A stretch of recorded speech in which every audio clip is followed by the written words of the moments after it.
Here to tell us about the current BTE production Defiance is director and ensemble member Kurt Naebig. Welcome, Kurt. Hi, good to meet you and see you again. Good to see you. I can't tell you how excited I am about this show. It's a great show. We're all really excited about it. So Defiance, for those who don't know what it's about. Yeah. It's by Patrick Shanley. John Patrick Shanley, yeah. Go ahead. Who wrote the movie Moonstruck, as well as Doubt with Meryl Streep, and it's a play as exciting and as tight as Doubt is. You know what I love about Doubt and Defiance is it reminds me of, and I was asking the crew earlier, I'm like, what was that game that you used to play and you'd pull a card and it was a party game and it'd say, what would you do if you knew your best friend was having an affair on their husband? Oh, wow. And I it don't was know called the game, Scruples. but it sounds, okay, Scruples? And, yeah. and this show reminds me, and his shows remind me of Scruples. What would you do if you knew your boss did something wrong and you were up for promotion? That's kind of what I feel this play is about. Yeah, it really is about what is the cost of doing the right thing? Right. And how do you do the right thing? And sometimes doing the right thing means you're doing something wrong, or you have to defy, you know. And so I think it's a play that makes everybody question themselves a bit. Right. Question the people on stage, and nobody's painted black or white. The minute you think somebody's awesome, then you hear something else and you're like, well, maybe they're not as awesome. And then somebody else comes along and you go, oh, they seem like a nice person. And then you're like, well, you know, maybe that other guy was okay, you know, so. And he frames it so well to make you keep having doubt, right? Yes. But I think we all have holes in our game, right? We all have a hole in our game, and it depends on the perspective you frame it in. So if I know you and you're a friend, I look at something that you do and I'm like, he didn't mean that, or it wasn't intentional, or he didn't say it like that, he didn't mean it like that. When it's your friend or your perspective, but then somebody else says it and you're like, how could you say that? Exactly, you know? Right. And I think in our society right now, it happens on a minute by minute basis. Online, you see it, right? Somebody makes a comment and then 10 people are like, why would you say that? Jump on it and call them out for something that they probably just did the night before or the day before. And didn't mean it that way sometimes. Sometimes they do mean it that way, right? You never know. But I think this is such a timely play, and it allows everybody to keep challenging themselves. Yeah. You know, like, is this the right thing to do or is this the wrong thing to do? Yeah, exactly. It's so well written. Yeah, it's tight right now. You know, the big thing we're working on is as the show gets better, we're just trying to turn the screws a little bit tighter and a little bit tighter, so that as things change, it happens faster, and people are like, what? Oh, okay. Now I think I know what's going. Wait, I don't know what's going on. I love that. You know, so it's not. I wouldn't call it a thriller, but it's got elements of that in that you never quite know. Mm-hmm. So tell us about your process. So when you're looking at the script and you say we're turning it and twisting it, right? Yeah. I want the audience to keep switching focus.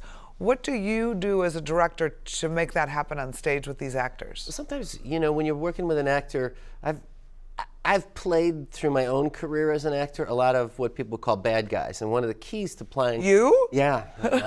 You know, one of the keys to playing somebody like that is that you keep the audience guessing. Is he or is he not? Kind of like Denzel Washington in Training Day. You're like not quite sure. And so when an actor does something that might hurt someone else or be deemed as wrong, often I'll have them follow it up with an action that makes everything seem really nice and great, and people go, what?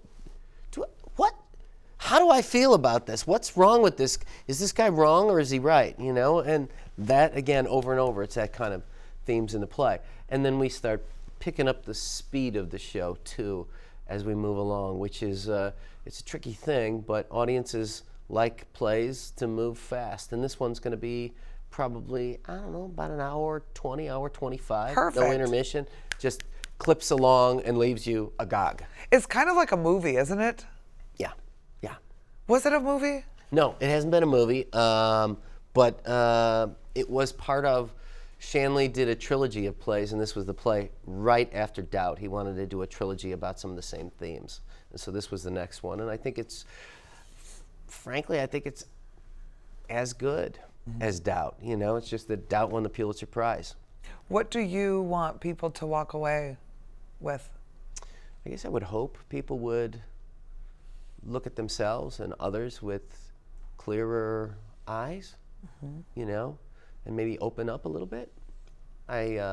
You know, we're also going to try to do that with a little comedy in the show too. So there's, while I would say the themes are serious, there's a bunch of big laughs in the show. So that always helps. I do believe if you can make people laugh, a lot of times while they're laughing, then you can hit them with something, you know, you're open, you know, you're receiving things, and then you can hear something that is a little harder to.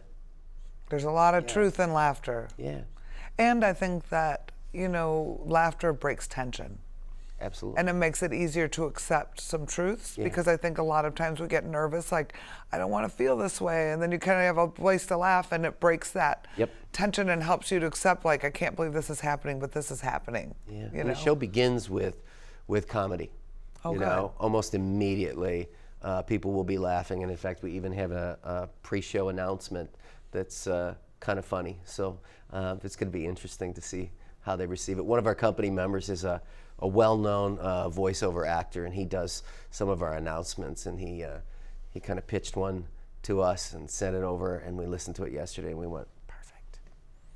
I think the show's going to be perfect. You do a great job. Well, thank you. I wish you the best. Break a leg, happy opening, and everybody needs to go see this show. Come on down. Come on down and see Defiance. Be sure to get your tickets for BTE's production of Defiance, running in the Playhouse Theater through March 3rd. For more information and tickets, visit atthemac.org or call 630-942-4000. We have a great lineup of college programming coming to the MAC in March. Come see the talents of COD instructors in action. The faculty recital will be in the Playhouse Theater on March 7th. On March 10th, come see the wonderful DuPage Community Jazz Ensemble. On March 11th, the DuPage Community Concert Band will take the stage. Get a glimpse of our other fantastic college music groups at the Student Ensemble Concert on March 14th. The next offering from our Visiting Artist series is guest speaker Sampata Aranke on March 14th. This lecture is free and open to the public. For tickets or more information, visit atthemac.org.